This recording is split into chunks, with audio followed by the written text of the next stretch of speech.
Пользуясь предоставленной возможностью, хочу вновь обратить славному народу Таджикистана как пожилой человек и как просто человек, который участвовал во всех этих событиях, приобрел опыт и находился за границей.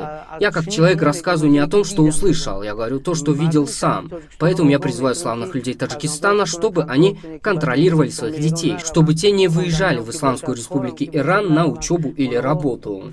Они изменяют мазхаб наших детей. Помимо того, что они изменяют их мазхаб, из них путем подкупа и обмана готовят террористов. Им говорят, будем совершать джихад. Таким образом, постепенно молодые люди могут сойти с верной дороги и в конечном итоге совершить преступления. Их либо убивают, либо они всю жизнь будут гнить в тюрьмах, оставляя своих жен и детей без кормильцев. Поэтому, как брат, я прошу вас постараться не допускать выезда своих детей в Исламскую Республику Иран.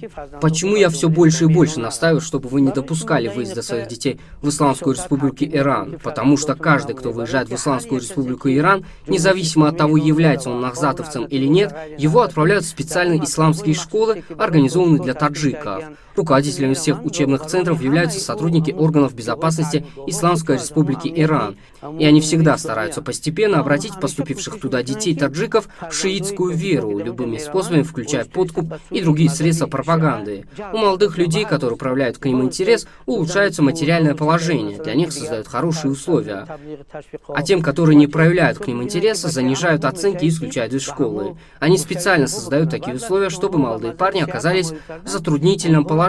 В этой ситуации они вынуждены делать то, что от них хотят. Затем, когда те обратятся в шиитскую веру, они поручают им вернуться в Таджикистан во имя Аллаха, ради имамов пропагандировать и распространять шиитскую веру, чтобы создать условия к происшествию скрытого имама.